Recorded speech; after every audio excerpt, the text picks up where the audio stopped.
bulan tak bercahaya lagi, biar langit akan bergoncang, matahari tak bersinar lagi. Tetapi Tuhan Yesusku tak pernah ingkar janji, semua yang difirmankannya pasti akan digenapi. Shalalalalala, saya cinta Yesus. Shalalalalala, Yesus cinta saya, Yesus cinta saya. Katakan shalalalalala, saya cinta Yesus. Shalalalalala, Yesus cinta saya. Ya lagi kata apa jadi? Biar bumi akan berlalu, biar bulan tak bercahaya lagi, biar langit akan bergoncang, matahari tak bersinar lagi. Tetapi Tuhan Yesusku tak pernah ingkar janji, semua yang difirmankannya pasti akan digenapi. Sama-sama katakan shalalalalala, saya cinta Yesus.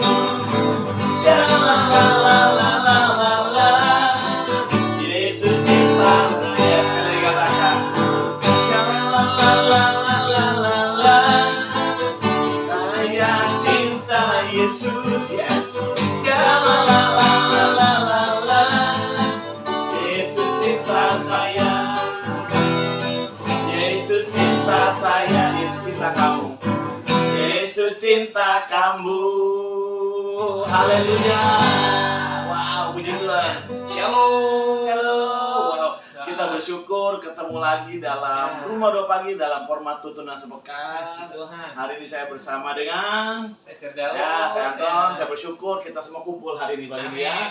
Saya karena bersyukur karena apa yang Tuhan buat sepanjang sepekan nanti ini adalah tema besar tentang akhir zaman.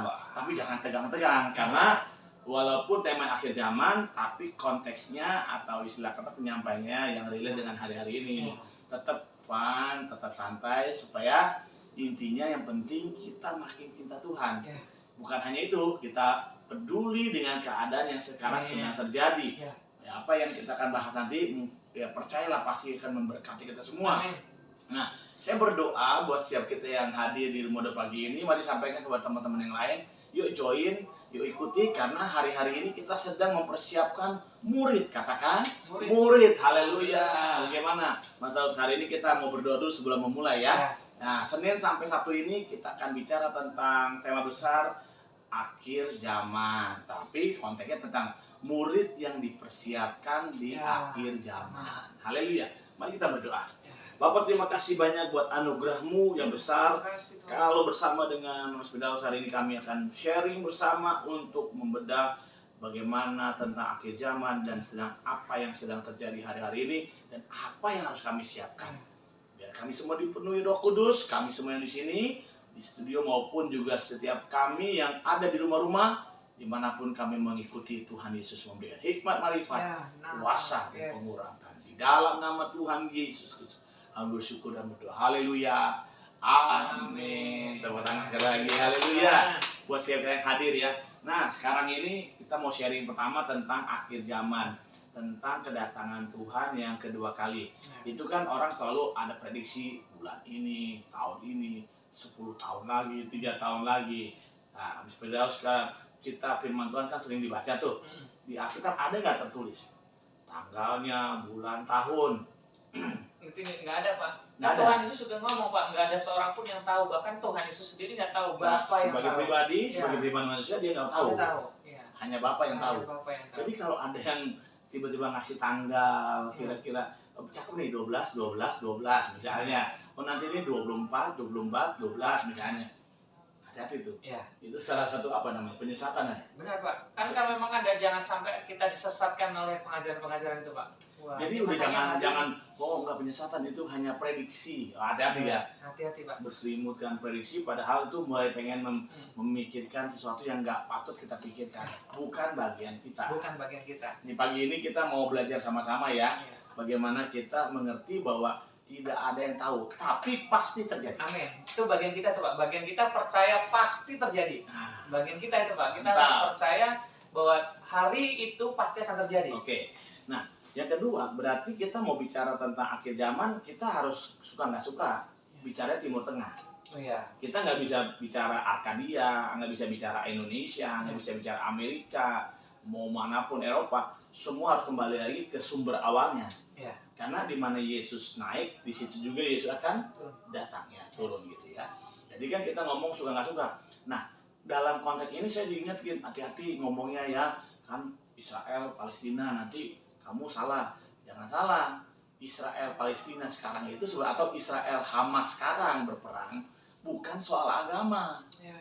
Sama sekali tidak ada kaitannya dengan agama. Mereka perang beributkan tanah milik. Ya.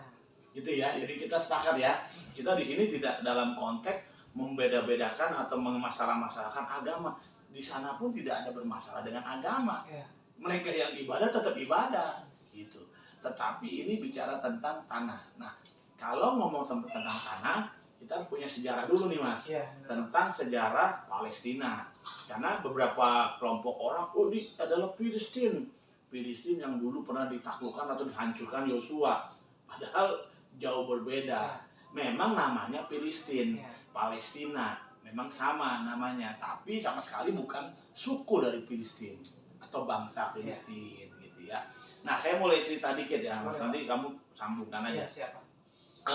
Dulu kan di dalam tahun-tahun awal kekristenan ya kan, tahun 70-an itu yang berkuasa kaisarnya Romawi itu adalah Hadrian. Nah, Hadrian itu punya keinginan memakai tempelnya Salomo untuk dijadiin kuil dewa mereka. Dewa Romawi itu waktu itu ada dewa bulan. Ya, dewa bulan. Nanti sambungannya ada tuh, makanya tanggal 25 Desember jadi ulang tahun dewa bulan dan sebagainya, itu kan disambung-sambung terus kan. Memang sesembahan orang Romawi adalah dewa bulan salah satunya. Nah, mereka ingin pakai tempat itu, tetapi karena ini berkalian agama ya, jadi istilahnya, ya makanya saya katakan dunia politik bisa tawar-menawar, negosiasi, tapi dunia agama nyawa taruhannya tetap dijabanin. Maka terjadi perang tuh Mas. Jadi Hadrian ingin pakai tempat itu, orang Israel walaupun kecil jajahan, tapi kalau udah nyentuh masalah religius mereka, waduh perang, 100.000 orang mati. Bukan hanya dari pihak Israel, tapi juga dari pihak Romawi. Nah makanya Hadrian begitu murka tuh sama orang Israel yang keras kepala gitu. Akhirnya diusir orang Israel keluar dari tanah milik mereka. Nah, sebagai bentuk kekecewaan Hadrian ini, Kaisar Hadrian ini, maka nama Israel itu dihapus, diganti dengan Syria Palestina. Syria Palestina. Jadi ini bicara tentang tempat, bukan suku bangsa ya. Syria Palestina, dan akhirnya disebutlah sekarang sejak itu pun namanya tidak lagi Syria Palestina, tapi langsung disebut dengan Palestina, supaya bikin jengkel orang Israel yang udah terserah kemana-mana itu di bangsa-bangsa, jengkel lah. Nah, sejak itulah namanya jadi Palestina. Nah, yang kita kenal hari ini. Jadi sejarah itu, dan Israel waktu itu terserak, diusir oleh Hadrian untuk tidak menempati tanah mereka, dan akhirnya menempati adalah keturunan Arab dari Palestina, keturunan Arab. Nah, sedangkan mereka sendiri kan ada dua kelompok ya. Ini memang sejarah juga kan. Abraham punya istri Sarai, melahirkan Ishak, ya kan. Dan dia punya istri dari gundiknya, atau bukan gundik, dari budaknya, namanya Hagai. Ya, dalam versi Alkitab ya, tentunya melahirkan Ismail. Dan dua kelompok besar inilah yang akhirnya kan menduduki semua wilayah itu. Nah, ada dari keturunan Ishak, ada keturunan Ismail. Ismail itu kan yang menjadikan sekarang Arab Palestina. Nah, Ya ini sejarah dulu nih supaya paham. Sampai di sini akhirnya kita memahamin bahwa kalau sekarang orang Israel begitu ngotot untuk pulang, karena dulu dia terusir, bukan pergi sendiri, bukan pergi maunya dia, tapi terusir dari tanah milik mereka. Makanya mereka mau pulang. Apapun alasannya, tapi ini ceritanya kan menyinggung dua kelompok besar nih. Dan yang paling ngeri kan kalau digoreng dalam isu agama. Nah ini masalah. Kan tapi kalau sekarang kan antara Israel dengan Hamas kan perangnya ini kan perang antara separatis yang menguasai. Sekarang kan sebenarnya yang mimpin Palestina kan bukan Hamas, kelompok Fatah. Ya Pak. Fatah, kelompok Fatah bukan.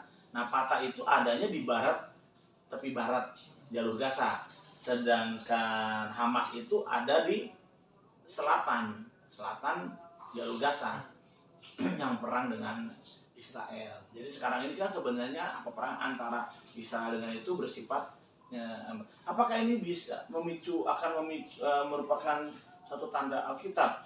Saya katakan betul, semuanya tanda kan peperangan ya. Tapi apakah ini tanda di Alkitab yang menyebutkan tanah dari negara-negara dari utara? Ya enggak, karena kan Hamas di selatan. Yang utaranya kan sebenarnya kan Rusia dan teman-temannya ini. Nah, cuman memang kan apalah bisa terjadi, tetapi belum sampai ke sana. Makanya kita mau bawa tuntunan sepekan tema ini supaya kita mulai runtut dari sejarah dulu. Keadaan sekarang. Ini kan masih terus bergejolak nih. Masih Pak. Teman-teman yang pada pergi ke Israel mah dibilang biasa aja lah. Mereka tetap bisa berziarah dengan nyaman. Karena itu konteksnya kan konteks wilayah. Mereka tahu yang ini mah jalan-jalan wisatawan, turis harus dijagain ya, dapat uang gitu ya. Tapi yang ini itu kan bersifat lebih kepada penguasaan lahan. Nah, coba Mas Alot ada sedikit mau tambahkan ya? Iya. Kan tadi benar kan kita ngomong tentang sejarah, dan kalau kita membayangkan ini udah tandanya atau belum ya, kita harus percaya ini salah satu tandanya Pak. Tanda-tandanya sudah mulai binafi. Alkitab juga berkata salah satu tandanya penyakit sampar. Kita barusan melewati nih Pak, COVID ya, COVID kemarin, penyakit menular. Ya, itu salah satu tanda bahwa kita sudah di akhir zaman dan zaman akan segera berakhir nih Pak. Betul. Kan ada jokes gini Pak, mungkin kakek saya atau orang-orang tua kita dulu pendeta sudah ngomong dari saya masih sekolah minggu, Tuhan Yesus akan datang gitu. Sekarang juga ngomong lagi Tuhan Yesus akan datang, tapi belum datang-datang kan jawabnya gitu Pak. Tapi harusnya kita yang berpikir sehat, harusnya kalau dari dulu sudah dikatakan, sekarang harusnya makin dekat Pak. Oh iya dong. Harusnya kita berpikir harusnya kalau sudah dikatakan dari dulu berarti sekarang sudah makin dekat nih. Betul. Iya, makanya kalau orang tua dulu kita masih santai ya oke. Tapi kitanya sekarang yang hidup di zaman sekarang harusnya udah nggak boleh santai Pak. Harusnya, karena udah makin dekat. Udah makin dekat ini. Katanya kalau ini sepak bola udah injury time nih Pak. Injury time. Babak tambahan nih sama Tuhan nih Pak. Iya. Jadi sebenarnya ada hal yang nanti kita bahas di sesi keberapa tentang ada yang menahan si antikris tidak turun. Tapi kejauhan ya ngomong antikris. Kita ngomong hari ini dulu. Yang terdepan adalah tentang rapture atau pengangkatan. Apa tuh maksudnya? Bahwa pada saat semua namanya aniaya besar terjadi, gerejanya akan disingkirkan Tuhan. Gerejanya itu siapa? Murid Tuhan yang kedapatan berkenan di hadapan Tuhan. Dia dalam sekejap mata. Yang mati dibangkitkan duluan, kubur-kubur akan terbelah begitu, dan yang hidup akan diubahkan sekejap mata.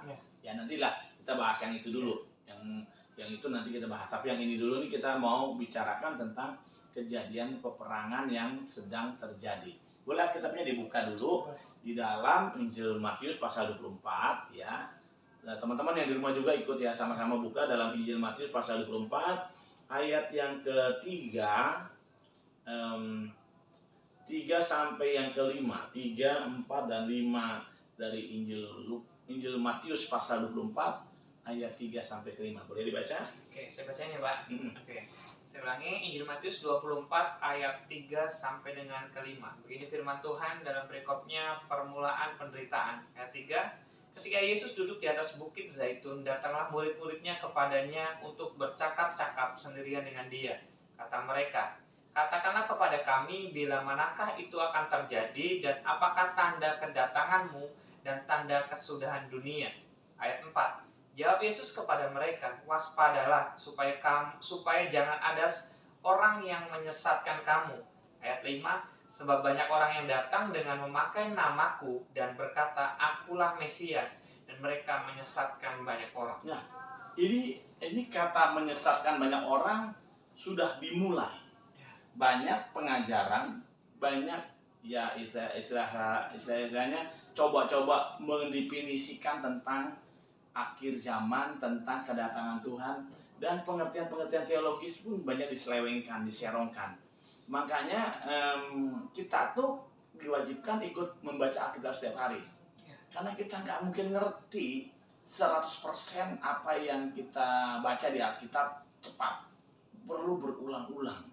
Nah, ini dikatakan waspadalah terhadap penyesatan yang akan terjadi. Itu Yesus ngomong di 2000 tahun lalu ya. Dan itu mulai terjadi. Yang Yesus katakan tentang Nikolaus lah, pengikut-pengikutnya dan sebagainya. Itu yang menyerong-nyerongkan. Nah, gereja yang gampang diserong adalah gereja yang nggak pernah membaca Alkitab. Kalaupun membaca, terbatas pada firman yang disampaikan pendeta hari Minggu. Gitu. Nah, apa sih manfaatnya kalau kita baca Alkitab? Nah, ini saya ingin di bagian ini kita mesti duduk dulu nih supaya kita paham mengapa kita mesti baca Alkitab. Minimal kalau salah kita kayak pernah baca kayaknya nggak gitu deh. Ibaratnya Mas, kalau kita jalan satu tempat kayaknya nggak ke sini deh. Kayak belok kiri deh. Kok kita tahu nggak kanan kok belok kiri? Kok kayaknya? Karena yakin dulu kita pernah jalan sini. Cuman udah lama. Minimal udah pernah. Nah, sekarang orang percaya udah pernah belum baca dari Kejadian sampai Wahyu? Jangan-jangan belum. Kalau belum, bertobat. Baca mulai sekarang. Kenapa? Kita bisa tahu nih, Roh Kudus akan dengan rema itu muncul lagi pada saat si pembicara atau dikatakan Mesias palsu, guru palsu, itu mulai menyesatkan orang. Penyesatan mulai terjadi. Banyak macam tentang LGBT lah, tentang gerakan-gerakan yang one safe always safe lah, hypergrace lah dan sebagainya. Nah, kita tuh dapat memahami ada sedikit penyelewengan atau banyak karena kita pernah baca Alkitab. Jadi saran yang pertama adalah ayo baca Alkitab. Yuk minimal setahun satu Alkitab kita dibaca Kejadian sampai Wahyu selesai. Syukur lebih, ulangi lagi, belum ngerti nggak apa-apa. Memang kita nggak untuk mengerti kok, kita untuk melakukan. Amin nggak sih? Firman tuh nggak usah dipengerti terlalu banyak, terlalu dalam pun kalau nggak dilakukan percuma. Yang penting kita memahami dulu sedikit, lakukan. Memahami sedikit, lakukan. Daripada saya mau pahami semua sampai dalam baru saya lakukan, tinggalan. Itu yang pertama tuh Mas. Jadi kenapa itu harus hati-hati terhadap waspada. Kalau Yesus ngomong waspada ini kan berarti gawat loh. Karena kayaknya lurus, ada jalan yang disangka orang lurus, tapi ujungnya menuju maut. Gitu. Dan menariknya itu gini Pak, tadi diayatkan begitu. Sebab banyak orang yang datang dengan memakai namaku. Itu tuh Pak. Nama Yesus. Di gereja dong pasti Pak. Pasti orang Kristen. Iya, nah ini sasaran juga orang Kristen. Sasarannya orang Kristen. Makanya hari-hari ini kita harus benar-benar waspada nih. Seolah-olah benar pendeta yang ngomong. Kalau kita ngomong kita duduk sebagai kita, makanya kita perlu jadi murid tadi tuh Pak. Kita perlu jadi murid. Kalau kita hanya sekedar partisipan untuk datang ke gereja, datang sekedar, kayaknya benar nih. Karena pakai nama Tuhan, pakai nama Tuhan Yesus pasti pendeta Pak. Orang pemimpin rohani, ada gelarnya, ada jabatannya mungkin. Nah, itu bisa. Yang kadang makanya kita betapa pentingnya kita harus waspada dan kita harus jadi murid, kita harus berada di sebuah gereja lokal di tempat di mana kita bisa dimuridkan. Bapak Ibu yang belum punya gereja lokal, ayo ke gereja, cari tempat, cari komunitas. Kita udah nggak bisa sendirian Pak. Iya dong, pasti. Bahkan sekarang dunia ini lagi menggiring kita untuk individualismenya tinggi Pak. Bener. Ini bahaya sekali. Pakai gadget, pakai online, duduk di rumah sendirian. Emang kayaknya hingar-bingar musiknya. Tapi kan kamu sendiri di situ. Ayo sekarang di onsite semua. Mumpung bisa. Mumpung masih bisa. Haleluya. Jangan sampai besok di surga suruh online loh. Kita onsite nih. Dia nggak diajak ke surga lah, kan kemarin online gitu. Kamu ke surganya online aja gitu, jangan sampai ini. Iya, jangan terjadi. Oke. Tapi balik ke tadi Pak, balik ke tadi. Karena kita harus sangat waspada Pak, karena Tuhan Yesus sendiri berkata dalam Alkitab, sebab banyak orang yang menggunakan namaku. Nama Yesus sendiri dipakai itu. Iya, bayangkan Pak. Ya pasti ya di gereja. Sasarannya juga orang Kristen. Iya. Sasarannya saudara loh. Jadi kalau kitanya nggak berjaga-jaga, nggak mempersiapkan diri, ya jangan salahin tiba-tiba kok iman goyah. Saya kaget, kok kemarin dia ibadah, gereja sekarang pindah agama. Atau malah melarikan diri dari pelayanan, undur dan sebagainya ya. Dan kalimat selanjutnya itu yang menarik Pak, akan menyesatkan banyak orang. Banyak orang. Bukan dikit. Dan ironisnya itu gini Pak, sebuah kesalahan kalau dilakukan banyak orang, seolah-olah jadi benar Pak. Betul. Itu ironisnya. Misalkan kasarnya ngomong, ngambil sesuatu, misalnya ngambil mangga nih Pak. Kalau saya sendirian, aduh kayaknya takut nih. Tapi kalau saya ambil dengan 10 orang nih teman-teman, misalkan dengan dilakukan banyak orang, kayaknya bener. Karena banyak orang kan. Ini ironisnya Pak. Ketika sesuatu hal yang salah, ketika banyak yang lakuin, seolah-olah jadi benar gitu Pak. Ya, itu namanya politik massa. Jadi pembenaran terjadi kalau orang banyak yang menyatakan yang sama. Dan Alkitab sendiri berkata kan banyak orang yang disesatkan, makanya hari ini betapa pentingnya kita akhir zaman ini penting kita pelajarin ya. Iya, Pak. Karena untuk inilah kita ada sekarang. Tadi kan saya bilang supaya kita makin cinta Tuhan, menyiapkan diri untuk rapture. Tapi yang kedua adalah supaya kita nggak tersesat. Penyesatan tidak terjadi. Pasti terjadi buat dunia ini terjadi, tapi buat kita terluput. Ya, amin, gitu. Amin. Penyesatannya mah nggak bisa terjadi karena Firman bilang akan terjadi penyesatan memang. Yesus yang ngomong begitu pasti. Seperti lagu awal tadi kan, semua yang difirmankannya pasti akan digenapi. Ya nggak mungkin nggak digenapi. Mau kamu tengking nggak ada penyesatan, ya penyesatan ada. Harusnya doa supaya kita luput dari penyesatan dengan kita memahami kebenaran. Amin. Jadi mari baca Alkitab. Amin. Mari lakukan dan kenali Firman itu dengan pengalaman. Ingat loh ya, kenali Firman itu dengan pengalaman. Kalau hanya pengetahuan, bentar aja hilang. Ya kadang kebentuk kepala kan akan susah juga amnesia. Makanya hal yang menarik yang sering Bapak bilang, kalau ada uang palsu sama uang asli, kita udah nggak usah pusing dengan uang palsunya Pak. Iya berganti-ganti terus, tiap tahun dia bikin improve terus. Iya, makanya kita harus cari yang benar aja, udah pelajarin yang benar ya. Sana ada orang, ya tapi soalnya banyak pengikutnya. Nah, ya tadi Alkitab juga bilang banyak orang yang disesatkan. Banyak orang disesatkan. Nah gawat kan ya. Iya, makanya perlunya kita jadi murid Pak. Yang pasti itu ya. Yang pertama tentang penyesatan, yang kedua ayat 6. Yuk ayat 6 ya. Saya bacakan ayat 6 Matius 24 tadi ya, Matius 24 ayat 6. Begini firman Tuhan, kamu akan mendengar deru perang dan kabar-kabar tentang perang, namun berawas-awaslah, jangan kamu gelisah, sebab semua itu harus terjadi, tetapi itu belum kesudahannya. Berawas-awaslah. Sama kata waspada tuh sama tuh, sinonim tuh. Awas-awas, waspada sama tuh. Hati-hati. Hati-hati. Iya gitu ya. Bahwa kalau kamu dengar kabar-kabar tentang perang, jadi kabar tuh baru nanti si Anu akan nyerang si Anu. Prediksi si Anu akan terjadi perang dunia ketiga. Loh, nggak usah pusing, nggak usah gelisah. Karena apa? Nanti kita bicara tentang pengangkatan.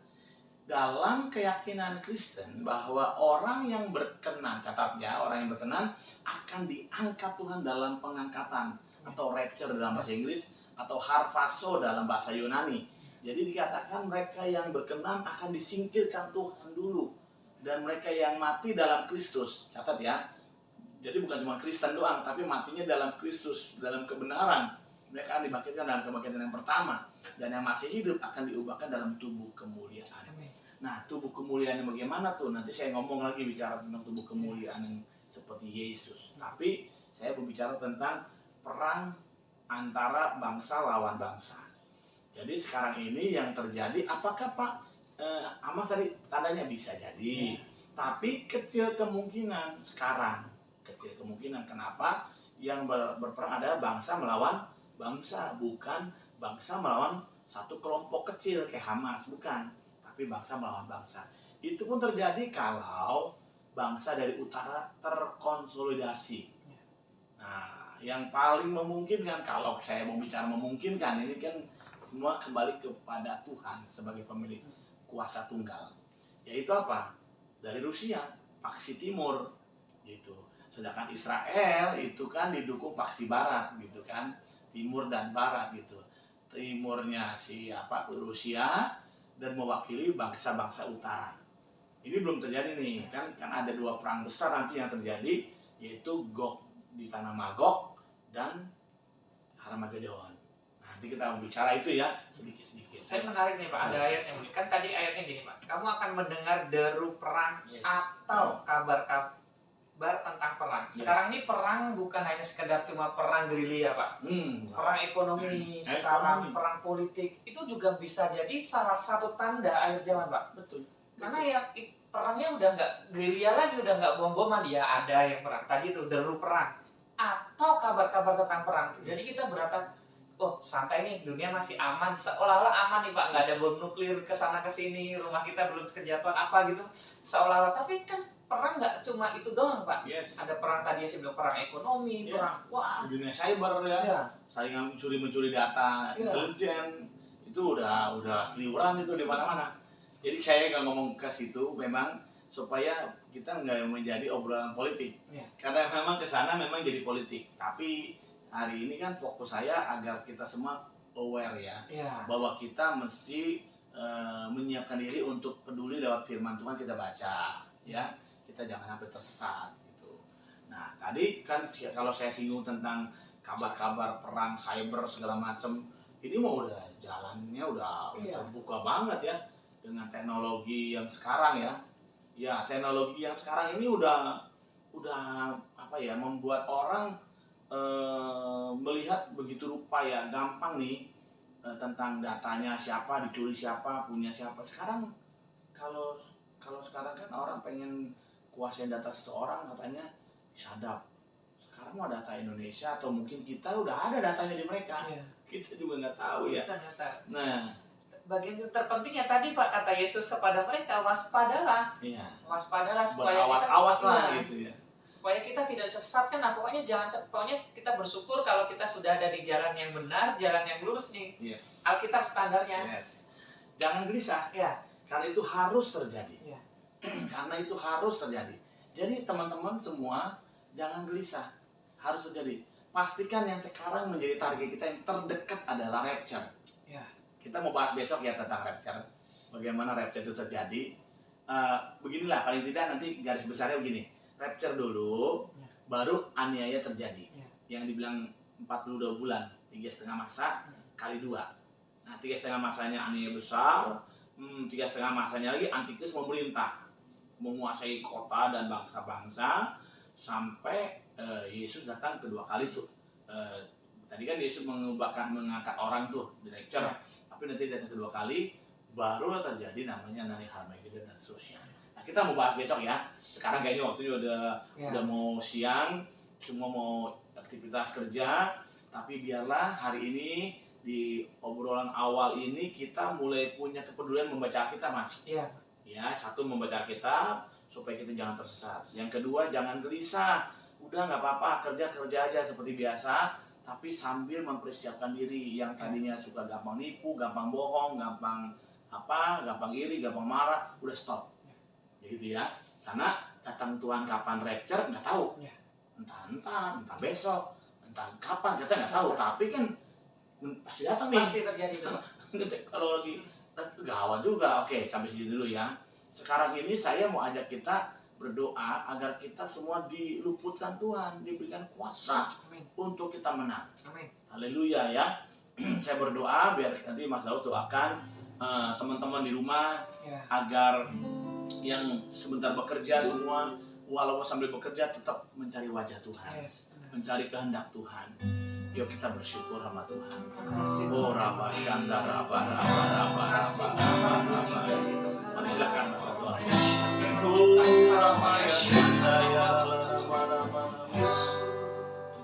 Bapa dalam surga, kami bersyukur buat pagi yang indah ini Tuhan, buat kesempatan pagi ini Tuhan.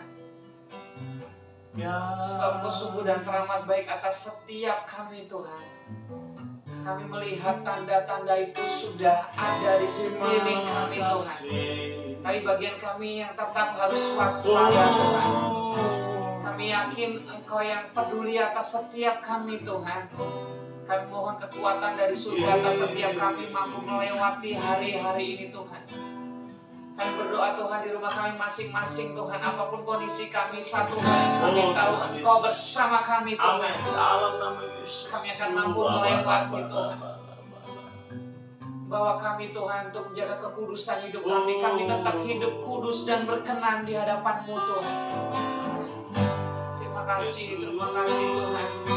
Kami serahkan kehidupan kami ke tangan-Mu Tuhan. Hari-hari depan kami mau serahkan Tuhan. Kami melangkah bersama-Mu Tuhan. Kami mau genggam erat tangan-Mu Tuhan. Kami mau berjalan bersama-Mu Tuhan. Karena kami tahu ketika kami bersama-Mu kami aman Tuhan. Kami tidak disesatkan Tuhan ketika kami ada bersama-Mu Tuhan. Terima kasih Tuhan.